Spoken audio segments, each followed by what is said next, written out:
અમારી પાસે જે તે વખતે ગણિત હતું જ, અને એ જ ગણિત ઉપર અમે રજૂઆત કરી અને સતત દબાણ વધાર્યું.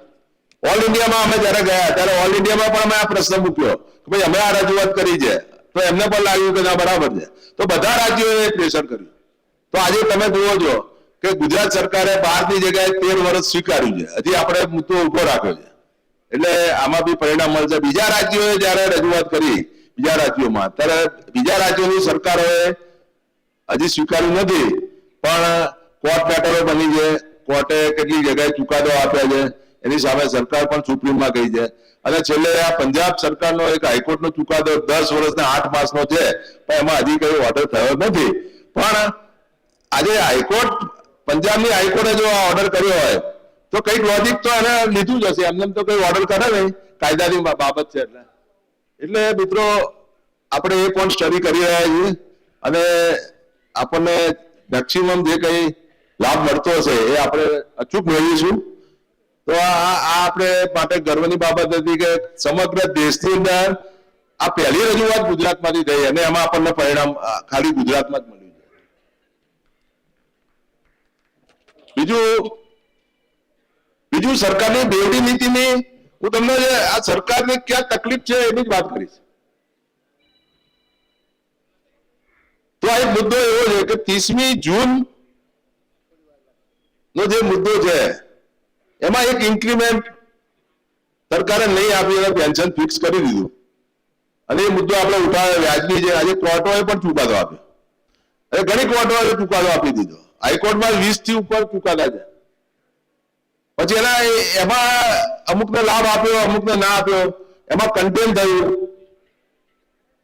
તો કન્ટેમ થયા પછી પાછા દોસ્તલ કરીને 2023 થી લાભ આપ્યો અને સુપ્રીમ કોર્ટમાં સરકાર ગઈ છે.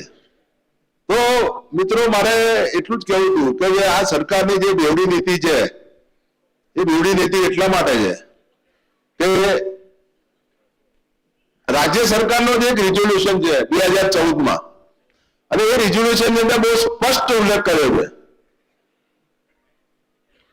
કે કર્મચારીઓ ના હિત અને હિત માટે કોઈ પણ મેટર જ્યારે નામદાર કોર્ટમાં ગઈ હોય, નામદાર કોર્ટે ચુકાદો આપ્યો હોય અને એ લાભ એ કર્મચારીને જો આપવાનો થતો હોય તો એવા સિમિલર કેસમાં તમામ કર્મચારીઓને આ લાભ આપવો. આવું રાજ્ય સરકારે પોતાના રિઝોલ્યુશનમાં 2014માં નક્કી કરેલું છે અને એ રિઝોલ્યુશન આજે રદ નથી કર્યું. તો પ્રશ્ન એ થાય છે કે સરકાર પોતાના જ રિઝોલ્યુશનનું પાલન નથી કરતી. કેમ કે 30મી જૂનના ચુકાદા આવ્યા તો સેમ મેટર ઉપર જેટલા લાગુ પડતા હોય એ તમામને લાભ આપવો જ જોઈએ, પણ છતાંય સરકાર એમાં કઈ સ્વીકારવા તૈયાર નથી. અને પરિણામે આજે હજારો આપણા પેન્શનરો એને અદાલતનો આશરો લેવો પડે છે, વકીલોને હજારો ને કરોડો રૂપિયા કદાચ ફી ચૂકવતા હશે. સમગ્ર રાજ્યમાંથી ખૂબ કેસો થયા છે. તો મારો પ્રશ્ન એ છે કે જયારે સરકારે પોતે નીતિ વિષયક બાબત રિઝોલ્યુશનથી નક્કી કરી હોય તો શા માટે અમલ નથી કરતી? આ તો સામાન્ય બાબત છે, આ તો સામાન્ય માણસ બી સમજી શકે છે કે ભાઈ આ તો સ્વીકારવું જ પડે. કાં તો તમે રદ કરી નાખો 2014નો રિઝોલ્યુશન, પણ રદ નથી કરવો અને અમલ નથી કરવો, અને પોતાનો રિઝોલ્યુશન પોતાને બી અમલ નથી કરવો. તો આ એક બહુ સંવેદનજનક બાબત છે રાજ્ય સરકાર માટે. અને આપણે એમને આપણે અપેક્ષા રાખીએ કે સરકાર આ વિશે સંવેદનશીલ થાય અને પોતાના રિઝોલ્યુશનનો અમલ કરે એવી આપણી અપેક્ષા છે.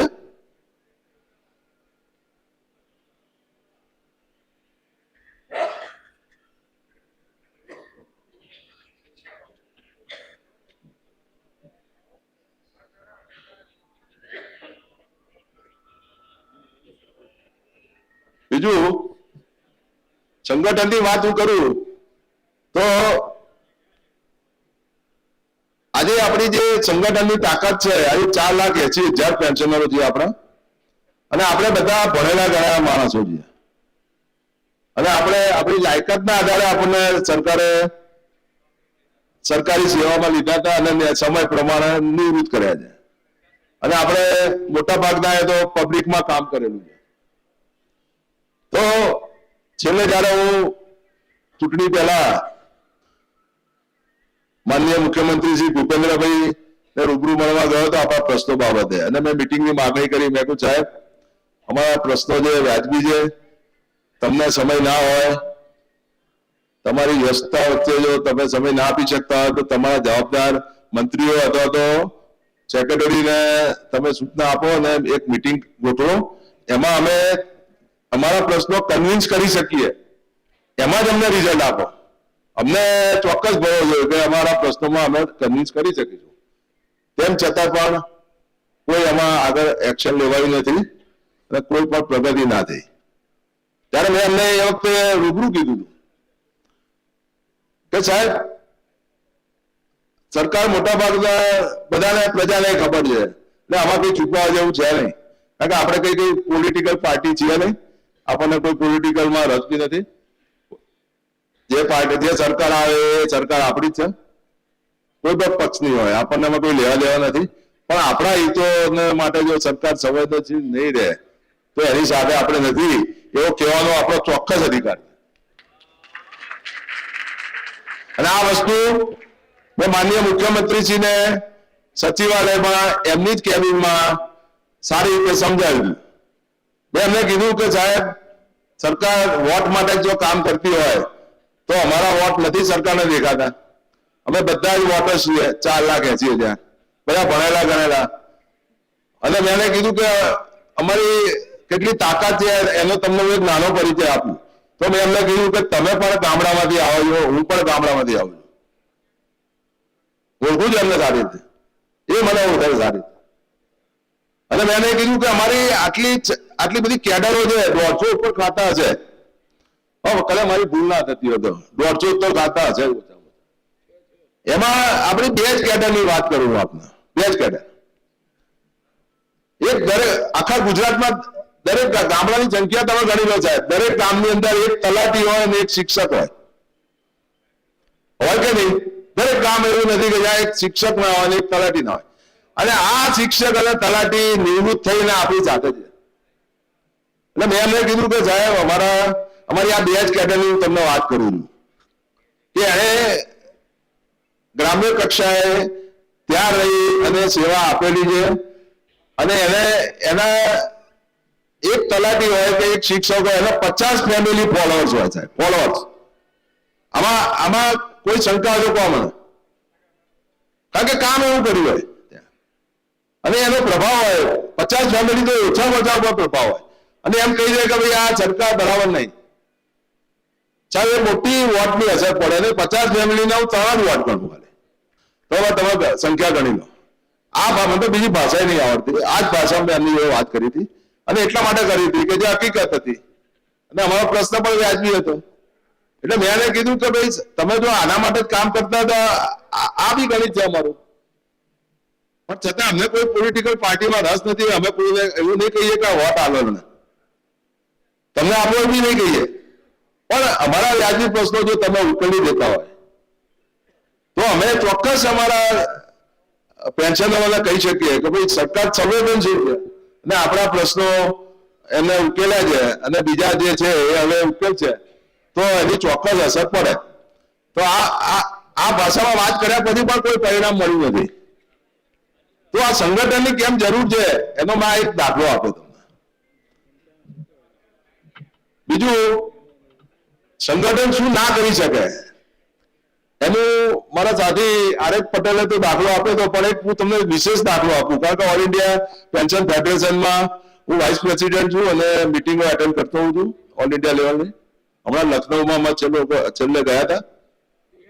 અને સાહેબ, તમને કદાચ મીડિયા દ્વારા પણ તમે જાણ્યું હશે કે હિમાચલની અંદર સત્તા પલટો થઈ ગયો. તો એ એમને નહોતો થયો. ત્યાં અમારા ઓલ ઇન્ડિયા પેન્શન ફેડરેશનમાં હિમાચલના એક લીડર આવે છે, ભારદ્વાજ કરીને આવે છે. બહુ પાવરફુલ લીડર છે.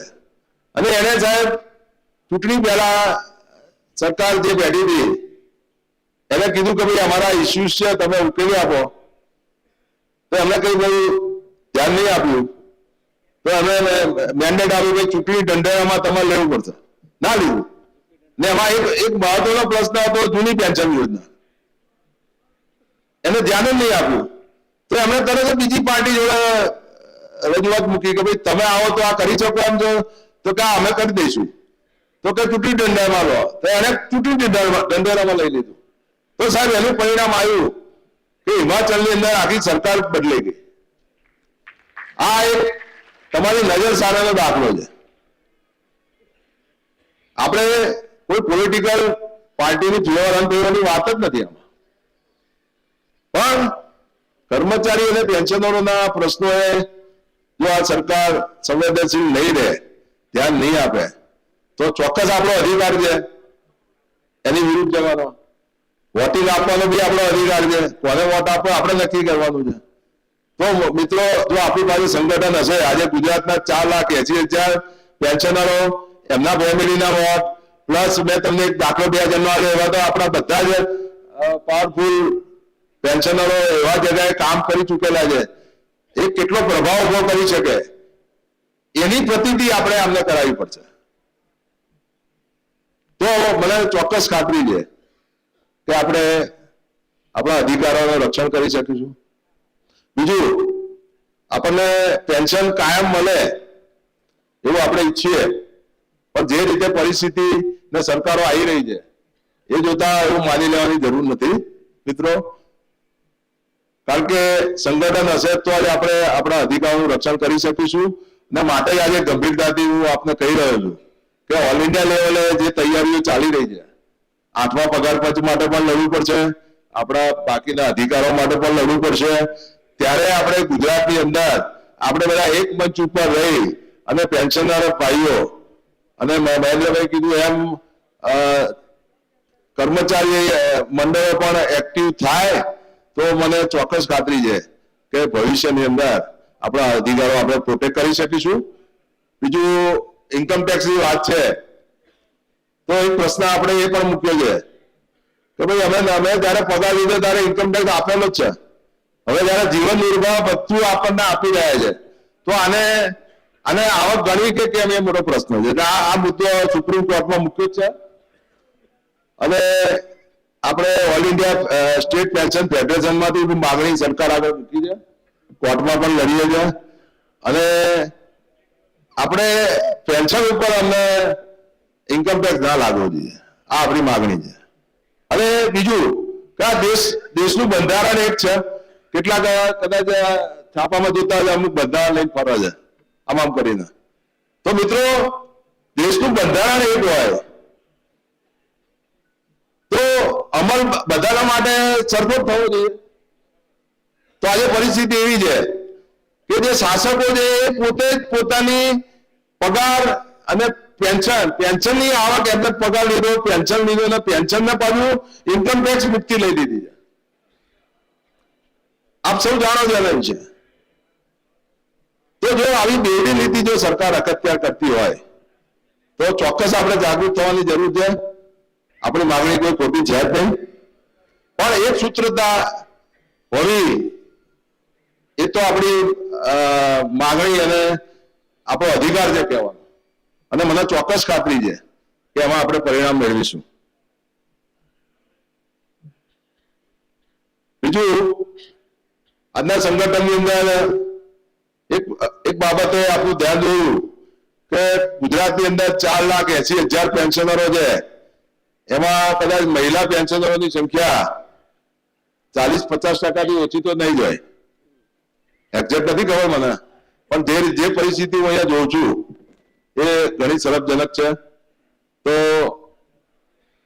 એ પણ એમનું પણ પાર્ટિસિપેશન સંગઠનમાં થાય એવો એક વિચાર ઓલ ઇન્ડિયા સ્ટેટ પેન્શન ફેડરેશનમાં આવ્યો હતો અને આપને જણાવતા મને ખુશી થાય છે કે ઓલ ઇન્ડિયા સ્ટેટ પેન્શન ફેડરેશનમાં એક મહિલા વિંગ બનાવવામાં આવી છે. બાજુ સ્ટેટની અંદર મહિલાઓની એ લોકો વિંગ બનાવી અને મહિલાઓ એક્ટિવ થાય એવા પ્રયાસો કર્યા છે અને આપણને પણ આહવાન કર્યું છે. અને એના ભાગરૂપે અમે લોકો સંકલન સમિતિમાંથી જે અમુક એક્ટિવ પેન્શનર મહિલાઓ હતી એને ઇન્વાઇટ કરી હતી અને એમને આ કામગીરી સોંપી છે અને અમે એ મહિલા પેન્શનરોનું પણ એક સંમેલન બોલાવવાનું વિચારી રહ્યા છે. તો એ બહાને બધા જેમ આપણે ભેગા થયા અને જાણકારી લીધી અને આપણે એક્ટિવ થયા એ પણ એક્ટિવ થાય. તો એવા બી અમારા એક સઘન પ્રયાસ છે અને એ ઓલ ઇન્ડિયા લેવલે આપણા પેન્શનર ભાઈઓની સાથે ખભે ખભો મિલાવીને આપણી મહિલા પેન્શનર પણ ઊભી રહે તો માનું છું કે સરકાર ઉપર આપણે વધુ દબાણ ને પ્રભાવ ઉભો કરી શકીશું. તો મારી આજની તારીખે જે મહિલાઓ પેન્શનર જે અહીંયા આવી નથી એ લોકોને પણ ખાસ વિનંતી કે લોકો એક્ટિવ થાય. આપણે રોજ આમની જરૂર નથી, પણ જ્યારે આવા કાર્યક્રમ હોય, જ્યારે કોઈ સરકાર ઉપર દબાણ કરવા માટેની રેલી હોય, દેખાવો કરવાના હોય, ત્યારે ખાસ ઉપસ્થિતિ આપે. આમાં કલાક 2 કલાકનો પ્રશ્ન હોય છે અને એટલો તો સમય હું માનું છું કે પેન્શનરો પાસે હોય તો એ બધા જ પેન્શનરોને લાગુ પડે છે. હવે આપણે નેક્સ્ટ સમય વિચારી રહ્યા છે કે સંગઠનના ભાગરૂપે આપણે દરેક જિલ્લાની અંદર એક કાર્યક્રમ બહુ મોટા પાયે આપવા જઈ રહ્યા છે.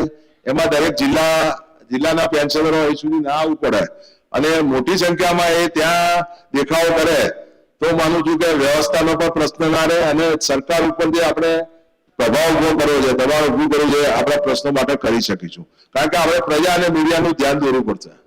કારણ કે સરકારની અંદર સર્વોપરી આ બે જ છે.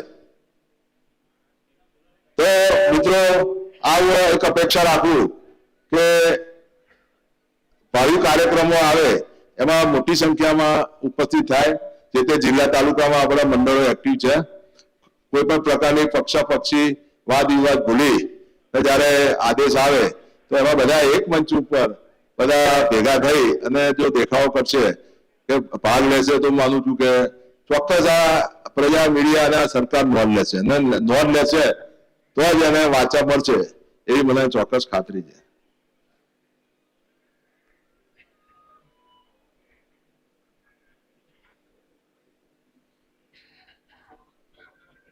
બીજું આપને જણાવું કે all India state pension federation તો ખૂબ એક્ટિવ રીતે કામ કરી રહ્યું છે અને આપણા લીડરો પણ બહુ મજબૂત છે.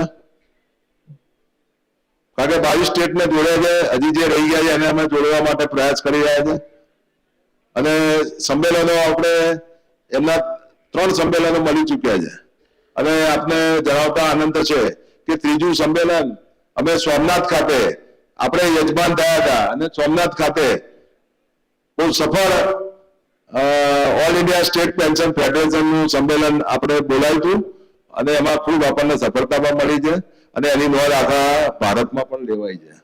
તો આપણી આ તાકાત છે, આપણી આ તાસીર છે.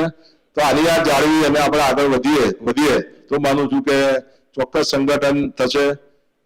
ભવિષ્યના સમયમાં પણ આપણે સરકાર ઉપર જરૂર હોય એટલું પ્રેશર ઊભું કરી શકીશું આના દ્વારા અને એના માટે આપનો સાથ અને સહકાર ખૂબ જોશે જ મારે. તો મિત્રો આજની તારીખે આપ સૌ ઉપસ્થિત રહ્યા છે સમગ્ર ગુજરાતમાંથી ખૂબ મોટી સંખ્યામાં. મારી અપેક્ષા કરતા પણ વધુ હતું અને બીજું થોડી મારી મૂંઝવણ પણ હતી આ સંમેલન કરવામાં.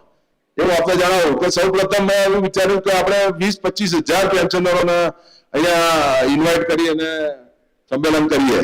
તો એના માટે અમે લોકો અમારો અહીંયા અમદાવાદમાં એક બહુ મોટું ગ્રાઉન્ડ છે, જીએમડીસી ગ્રાઉન્ડ, યુનિવર્સિટી આગળ છે, ત્યાં આગળ મેટ્રો પણ છે, BRTS આવે છે. એટલે આમાં શું પેન્શનરો બહારથી આવતા હોય કે સિટીમાંથી આવતા હોય, સિટી બહુ ખૂબ મોટું છે એટલે એમને પણ અનુકૂલન થાય એવું અમારે વિચારવું પડે. આ જગ્યા અમે લોકો નક્કી કરી હતી. હું યુનિવર્સિટીના અંડરમાં છે ગુજરાત યુનિવર્સિટી, એના રજિસ્ટ્રારને હું રૂબરૂ લેટર લઈને મળ્યો હતો અને એનું બુકિંગ કરવા માટે.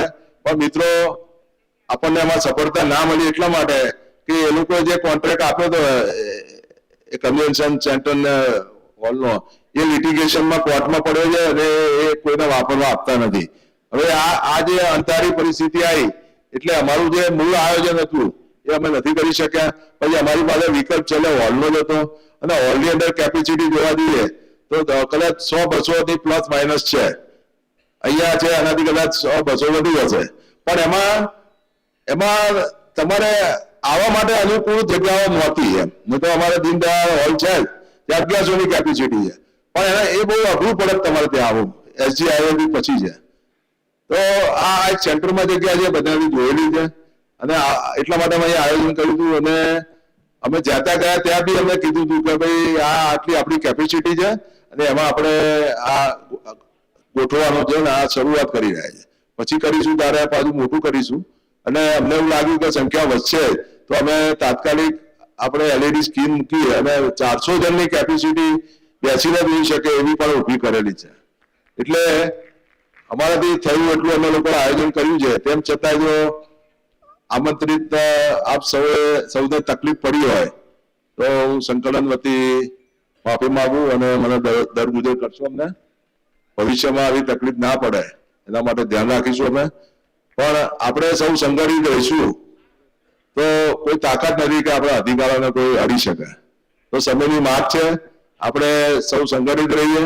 બીજું જે લોકો નથી અહીંયા આવ્યા એ લોકોને પણ સાથે જોડો અને ભવિષ્યના કાર્યક્રમોમાં એમની ઉપસ્થિતિ રહે એવા સઘન પ્રયાસો કરશો એવી અપેક્ષા છે. જય હિન્દ, જય ભારત.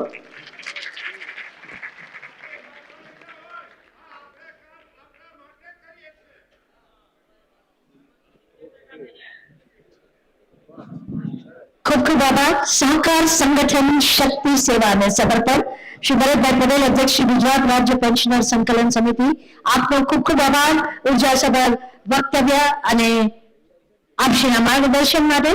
અને ઠરાવ વાંચન માટે આમંત્રિત કરીશ ને વિનંતી કરીશ R. પટેલ સર, મહામંત્રી શ્રી ગુજરાત રાજ્ય પેન્શનર સંકલન સમિતિ, મહામંત્રી શ્રી ફોર્ડ ગુજરાત, રાજ્યમંત્રી શ્રી અખિલ ભારતીય રાજ્ય पेंशनर फेडरेशन दिल्ली। खुदी को कर बुलंद इतना कि हर तकदीर से फैले, खुदा बंदे से पूछे बता तेरी रजा क्या है। एवं बुलंद हौसला धरावनार श्री R. पटेल महामंत्री श्री आपसी द्वारा ठराव वांचन। थोड़ी वार शांति राखजो, थोड़ी जोर આપણે કાર્યક્રમના સમાપન તરફ જ જઈ રહ્યા છે, આટલી ધીરજ આપણે રાખી છે તો થોડી બધું પ્લીઝ કરો ભાઈ।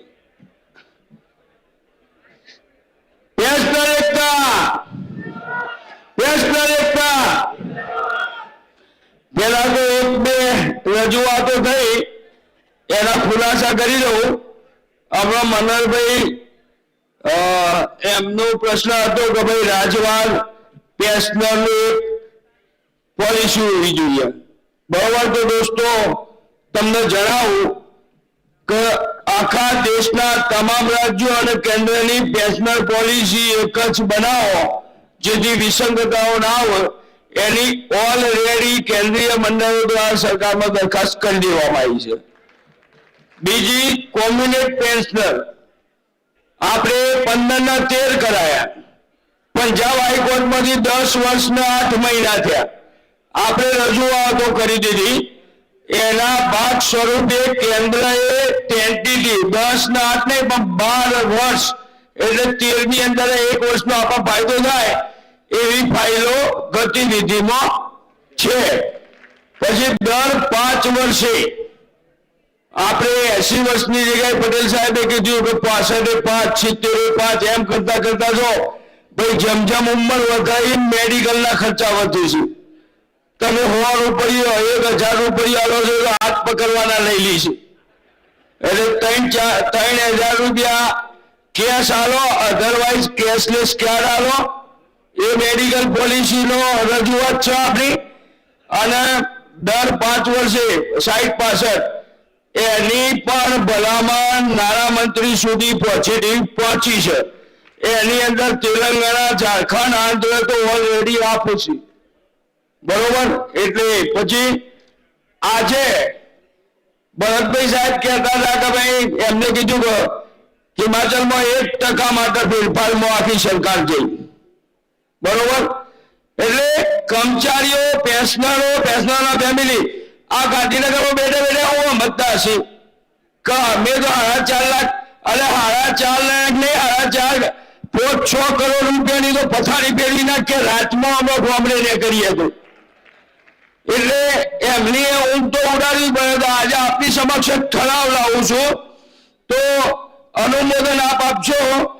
આજની સભાની અંદર નક્કી કરવામાં આવે છે કે રાજ્યના પેન્શનરોના પડતર પ્રશ્નો અન્વયે સરકાર હકારાત્મક નિર્ણય નહીં લે તો તેમાં ચર્ચા પરામર્શનો સમય નહીં ફાળવે તો આગામી સમયમાં આંદોલન કાર્યક્રમો શરૂ કરવામાં આવશે, જેને સમગ્ર ગુજરાતના તમામ પેન્શનરોનું સમર્થન હશે, જે આજની સભામાં સર્વાનુમતે ઠરાવવામાં આવ્યું છે. ભાઈ મંજૂર? મંજૂર? બોલો પેન્શનર એકતા! પેન્શનર એકતા! પેલા એક ચિઠ્ઠી હતી વડોદરા વાળા ભાઈની 8/11/2025 ને 1/2005 નો ઠરાવ. મેં વિગતવાર ચર્ચા કરી દોસ્ત પેલા 30/6 ની કે સુપ્રીમ કોર્ટમાં પિટિશન થઈ છે. એ પિટિશનના ભાગરૂપે વર્ષગાળાનો ઓર્ડર છે સુપ્રીમનો કે 1 વર્ષનું 1 વર્ષ થી તેવીથી એમ કે 1 વર્ષનું આપી દો ફિક્સેશન ડિફરન્સ.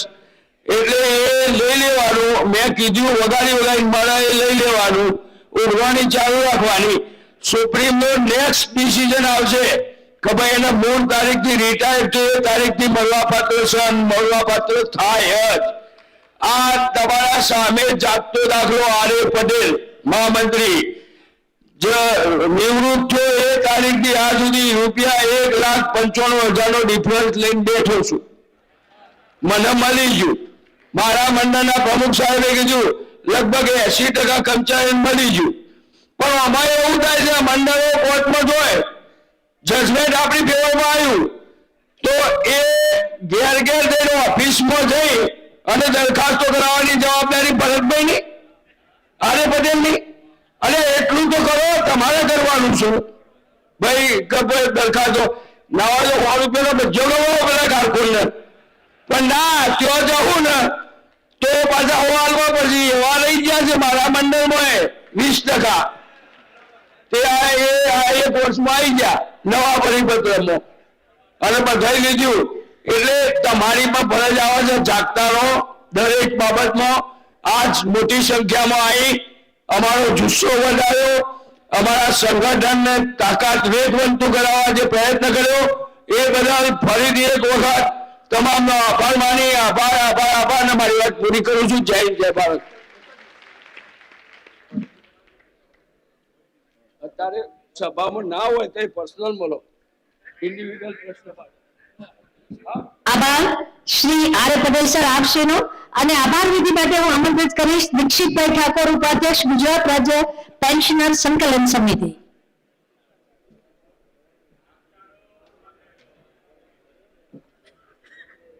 આજના મહાસંમેલનના અધ્યક્ષ શ્રી ભરતભાઈ પટેલ, અધિક મહામંત્રી શ્રી આર.એ. પટેલ, મહામંત્રી શ્રી આર.એ. પટેલ તેમજ કન્વીનર શ્રી જે દરજી તેમજ તમામે તમામ મારા ગુજરાતમાં આટલી ઠંડી હોવા છતાં પણ દૂર દૂરથી આજે આપ સૌ અહીં ઉપસ્થિત રહી અને આજનું અધિવેશન જે આપે બહુ ઉત્તમ બતાવ્યું અને સરકાર સુધી આપણી આ વાચાને આપણે જે વાચા આપી છે અને એનો બુલંદ અવાજ આપણે સરકાર સુધી પહોંચે એના માટે આપ ફરીથી હું ગુજરાત સંકલન સમિતિ આપના ખૂબ ખૂબ આભારી છું. અને આવી જ આપણી શક્તિ આપણે દરેક વખતે બતાવી અને આપણા તમામે તમામ મુદ્દાઓ ત્વરિત આપણને મળે એવી આપ સૌને હું વિનંતી કરું છું. અને આજે આપ સૌનો ફરીથી સંકલન સમિતિ આભાર માનું છું. અને ફરીથી મારી વાણીને પૂર્ણવિરામ મુકતા પહેલા 3 વાર આપણે બોલીશું પેન્શનર એકતા જિંદાબાદ, પેન્શનર એકતા, પેન્શનર એકતા, પેન્શનર એકતા. આભાર. જય હિન્દ, જય ગુજરાત, ભારત માતા કી જય. એક જાહેરાત, આ ગુજરાત રાજ્ય કર્મચારી સંકલન સમિતિ કોઈ પણ પેન્શનરની ફી અથવા લવાજમ લેતું નથી. આ બધા જ મંડળોનું કોઓર્ડિનેટર છે. પણ આવા મોટા ખર્ચા કરવા માટે ફૂલ અને ફૂલની પોખરી તમે જે આપો એવી અપેક્ષા રાખે છે તો તાલુકા મંડળ, જિલ્લા મંડળ, કર્મચારી કોઈને જે હોવા 200-500 જે આપવા હોય તો બહાર ટેબલ મૂકીશું, એમાં સાથ સહકાર આપશું.